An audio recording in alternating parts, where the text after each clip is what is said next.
34। Hallelujah.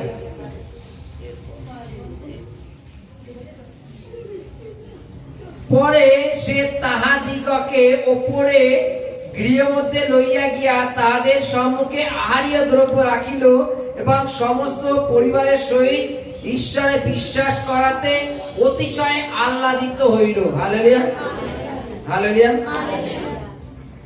আমরা জানি এটা কোন ঘটনা? আমরা জানি পৌল আর সিলকে কারাগারে বন্দী করা হয়েছিল এবং তাদের এতটা টর্চার করা হয়েছে, কোন এক সময় রাত্রিবেলায় সিল আর পৌল দুজনে প্রার্থনা করছিল। প্রার্থনা করায় কি হয়েছে? বাইবেলের কাছে মহা ভূমিকম্প হলো, আর ভূমিকম্পের জন্য কি হলো? কারাগার খুলে গেল, সব খুলে গেল, ভেঙে চুরে গেল, অন্ধকার হয়ে গেল চারিদিকে। যারা পাহাড়ি রক্ষী ছিল, পাহারাদার ছিল, তারা কি করছিল? নিজেদের হত করবার চেষ্টা করছিল। মানে এখন যদি এই অবস্থায় রাজাকে গিয়ে বলি যে আসামিগুলো পালিয়ে গেছে, রাজা তো আমার লোকের সামনে এত কুচি কুচি করবে, সেটা বেশি ব্যথা লাগবে, তার থেকে নিজেরা মরে যাওয়া ভালো। হালেলুয়া। কিন্তু সিল আর পৌল বলছে তোমরা নিজেকে এইভাবে ক্ষতি করো না, আমরা পালাইনি, আমরা এখানে আছি। এবং বাইবেলে লেখা আছে তারা, সেই যারা কারারক্ষী ছিল, তারা সিল আর পৌলকে নিয়ে গিয়ে তারা আদিত্য করলো। বাইবেলে লেখা আছে তাদের যে বেত্রাঘাত করা হয়েছে, তাদের যে চাবুক মারা হয়েছে, বিভিন্ন সেই ক্ষত জায়গাগুলো বাইবেলের কাছে, তারা সেই ক্ষতগুলো গরম জল দিয়ে মুছে দিল, ছ্যাঁক দিল, দিয়ে বাইবেলে লেখা আছে তার বাড়িতে নিয়ে যায় এবং তার পরিবারের সাথে যখন এই সমস্ত বিষয়ে আলোচনা হয়, তার পরিবার একত্রিত হয়ে বাপ্তিস্ম নেয়। নেওয়ার পরে বাইবেলে লেখা আছে সিল আর পৌলকে ওপরের গৃহে নিয়ে গিয়ে সেখানে তাদের উপরে আদিত্য করে। হালেলুয়া। আদিত্য কথার অর্থ আমরা কি বুঝি? হালেলুয়া। পুরাতন নিয়মের আদিত্য কি রূপ ছিল জানো? কোন অতীত যদি তা বাড়ি আসতো, তাকে পা ধোয়ার জল দিত, পা ধুয়ে দিত, মুছিয়ে দিত এবং চুম্বন দিত। হালেলুয়া। এবং চুম্বন দিত, তাকে আতিথ্য সেবা করত। বাইবেলে লেখা আছে তাদের সামনে আহারীয় দ্রব্য রাখলো। হালেলুয়া। আমরা জানি জেলখানায় খাবার হয়তো খুব সীমিত হয়, তাই তো নাকি? সীমিত হয়। এতদিন সিল আর পৌল আহারীয় দ্রব্য তেমন খায়নি, মানে সুস্বাদু খাবার খায়নি। কিন্তু যখন তারা তাদের বাড়িতে নিয়ে গেছে, তাদের সামনে আহারীয় দ্রব্য রেখেছে এবং বাইবেলে লেখা আছে তারা প্রত্যেকে প্রভু যীশু খ্রিস্টকে জানতে পেরেছে বলে খুব আনন্দিত হলো। বাইবেলে লেখা আছে আহ্লাদিত হলো। হালেলুয়া। আনন্দিত হলো। আচ্ছা, প্রভুকে জানার পরে আমাদের প্রত্যেকের জীবনে এই আনন্দটা কেন আসে? আমরা আহ্লাদিত কেন হই? তার কারণ আমরা খুঁজে পেয়েছি? তার আমরা কেউ খুঁজে পেয়েছি?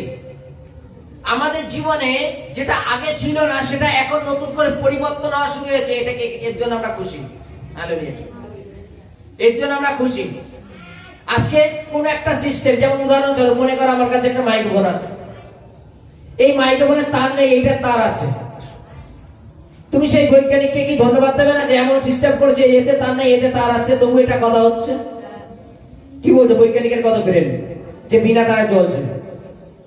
আজকে ঈশ্বর সাথেও যিনি আমাদের রচনা করেছেন, ভেবে দেখো তিনি আমাদের কিভাবে রচনা করেছেন। এই বিষয়কে একবার ভাবো, এই বিষয়টি একবার ভাবো। তিনি আমাদের রচনা করেছেন। আমরা পুরাতন নিয়মে দেখেছি ঈশ্বর মাটি দিয়ে আদমকে তৈরি করলেন, করেছিলেন তো? মাটি দিয়ে কি করেছিল? একটা পুতুল বানিয়েছিল, তার নাকে শ্বাসবায়ু ভরে দিয়ে তাকে জীবিত করে দিয়েছিল, জানি তো নাকি? কিন্তু এই শ্বাসবায়ুর মধ্যেও যে এত রকম সিস্টেম আছে আমরা কে জানি? হালেলুয়া। এই শ্বাসবায়ুর মধ্যেও যে ঈশ্বর যে ভেতরে এত কিছু সৃষ্টি করেছে আমরা জানি না। কিডনি আছে, লিভার আছে, পাকস্থলী আছে, সমস্ত কিছু আছে এর ভেতরে। ঈশ্বর কি ভেতরগুলো সৃষ্টি করেছে ওইভাবে? কিন্তু করেছেন, কিন্তু করেছেন তিনি। আমরা ছোটবেলায় দেখি বাচ্চারা, ছোটবেলায় দেখো ওদের সহজে ঠান্ডা লাগে না। সব থেকে ছোট বাচ্চা যাদের মনে করো 1 মাস 2 মাস 3 মাস বয়স, তারা কাঁদলে দেখো চোখেতে জল বের হয় না, কাঁদে কিন্তু জল বের হয় না। কেন? কিছু সিস্টেম রেখেছে। বাচ্চা কাচ্চারা শীতকালে দেখবা ওই পা দিয়ে লেপ বালিশ ফেলে দেয়, যত শীতকাল হোক লেপ টেপ ফেলে দেয়, তবু শীত লাগে না তাদের। কেন? কেন? ঈশ্বর ঠিক সেভাবেই তৈরি করেছেন। ঈশ্বর আমাদের প্রত্যেককে অদ্ভুত ভাবে রচনা করেছেন। এবং যখন আমরা ঈশ্বরকে জানতাম না তখন একরকম ছিলাম, কিন্তু যখন আমরা এখন ঈশ্বরকে জেনেছি যে ঈশ্বর আমাদের উদ্ধারের জন্য এত কিছু ভেবে রেখে দিয়েছেন। আমরা জানো কালভেরি ক্রুশে যিশু খ্রিস্ট গেছেন আমাদের উদ্ধারের জন্য, গেছেন তো? আমাদের উদ্ধারের কথা ভেবেছেন বলে তিনি কালভেরি ক্রুশে গেছেন। এই যে পরিকল্পনা আমাদের জন্য রেখেছেন, এই পরিকল্পনার জন্য বাইবেলে লেখা তারা আহ্লাদিত হইল। হালেলুয়া। তিনি আমাদের জন্য এত ভাবনা রেখেছেন। হালেলুয়া।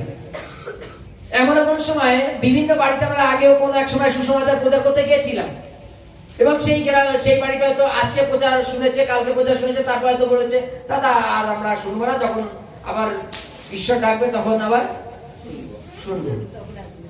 কোনো হয়তো 6 মাস 1 বছর পরে সেই বাড়ি কারোর শরীর খারাপ, তার জন্য হয়তো আবার প্রার্থনার জন্য ডাকলো, তারপর থেকে হয়তো তারপর প্রভুকে তারা গ্রহণ করেছে, হতেই পারে। তা প্রভুর এইরূপ পরিকল্পনা থাকে। আজকে একটা জিনিস ভেবে দেখো, শিল আর পৌল যখন কারাগারে প্রার্থনা করছিল, শুধু নিজেদের উদ্ধারের জন্য প্রার্থনা করেনি, যারা কারারক্ষী ছিল তাদের জন্য প্রার্থনা করছিল। আর বাইবেলে লেখা আছে তাদের মন পরিবর্তন হয়ে গেল। এটা কতটা চমৎকার! এবং প্রভুতে আসলে কি কি বেনিফিট আছে আমরা জানি তো সকলে নাকি, যে সৎ পথে 1 টাকা ইনকাম করা লাভ, অসৎ পথে 10 টাকা ইনকাম করা সঠিক নয়, তাই তো? যখন প্রভুতে এটা এসে আমরা এটা বুঝেছি যে একটা মিথ্যা কথা ঢাকতে গেলে 100টা মিথ্যা কথা বলতে হয়, প্রত্যেকে একটা সত্য কথার জন্য যদি একটা চরকে দেয় গেলাম, একটা সত্য কথা বলার জন্য যদি একটা চরকে দেয় গেলাম, কিন্তু একটা মিথ্যা কথা ঢাকতে গেলে 100টা মিথ্যা কথা বলতে হয়। সৎ পথের 1 টাকা ইনকাম করা ভালো, তাই তো নাকি? একটা চরকা ভালো একটা সত্যি কথার জন্য, কিন্তু 100টা মিথ্যা কথা বলা ভালো না। এখানে কি বলছে? তারা আহ্লাদিত হলো এই কারণে যে প্রভুর মধ্যে এত কিছু আছে তারা জানতো না। তার পরিবারের লোককে শিল আর পৌল তার বাড়িতে এসে যিশু খ্রিস্ট সম্বন্ধে বলেছে, উদ্ধারকর্তা সম্বন্ধে বলেছে। আমরা জানি প্রত্যেককে ঈশ্বর আমাদের যতজনকে চুজ করেছেন প্রত্যেককে একটা পাপী জীবন থেকে চুজ করে নিয়ে চলে এসেছেন, কারণ বাইবেলে কাছে সকলেই পাপী, তাই তো নাকি?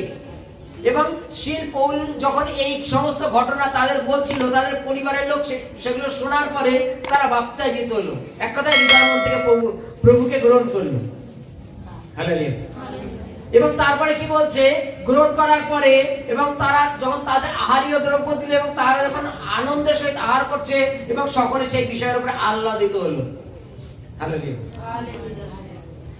কাউকে কোনো বিষয়ে ক্ষত করার পরে নিজের ভুল বুঝতে পেরে তাকে সেবা করা কতটা আনন্দ জানো? দেখেছো সে আনন্দ? কাউকে তুমি মনে করো কোনো কারণবশত কাউকে কোনো কারণে অপমান করেছো, তুমি অপমান করে কোনো কারণবশত বাড়ি থেকে তাড়িয়ে দিয়েছো, এবং কোনো একদিন তাকে যখন করে নেমন্তন্ন করেছে এবং সে সমস্ত কিছু ভুলে গিয়ে তোমার বাড়ি নেমন্তন্ন খেতে এসছে, এবং তোমার সামনে যখন খেতে বসছে তুমি ভেবে দেখো তো তোমার মধ্যে কতটা আনন্দিত হবে, তাই তো নাকি? কতটা আনন্দিত হবে? কোন বিষয়? যে আমরা তাকে কত খারাপ কাজ করেছি, অথচ তাকে বলেছি সে আমাদের বাড়ি এসে উপস্থিত হয়েছে। আর যে উপস্থিত হয়েছে সে কে? সে হচ্ছে প্রভুর সন্তান। হালেলুয়া। সে প্রভুর দাস, প্রভুর সন্তান, এবং সেই প্রভুর সন্তানকে বলেছি সে আজকে আমাদের বাড়ি উপস্থিত এবং সে আমাকে ঈশ্বর সম্বন্ধে বলছে, এবং বাইবেলের কাছে এই বিষয়ের উপর তার সে আহ্লাদিত হইল। হালেলুয়া।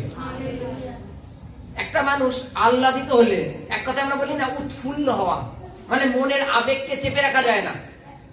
যেমন আমরা কিছুদিন আগে পুষ্পদির মধ্যে দেখছিলাম, সে যখন ধন্যবাদটা দিচ্ছিল সে মনের আবেগটা চেপে রাখতে পারছে না। ফলো করেছিল তো? অনেকে করেছিল, অনেকে করেনি, যাই হোক আবেগটাকে চেপে রাখা যায় না। আনন্দিত যখন তাদের বাড়িতে শিল আর পৌল গেছে তখন তারা আনন্দটাকে চেপে রাখতে পারছে না, যে এতদিন কেন আমরা প্রভুকে জানিনি। এর আগে যদি প্রভুকে জানতাম তাহলে আমরা পাপ করতাম না, অন্যায় করতাম না, পাপের পথে চলতাম না। হালেলুয়া। হালেলুয়া। হালেলুয়া।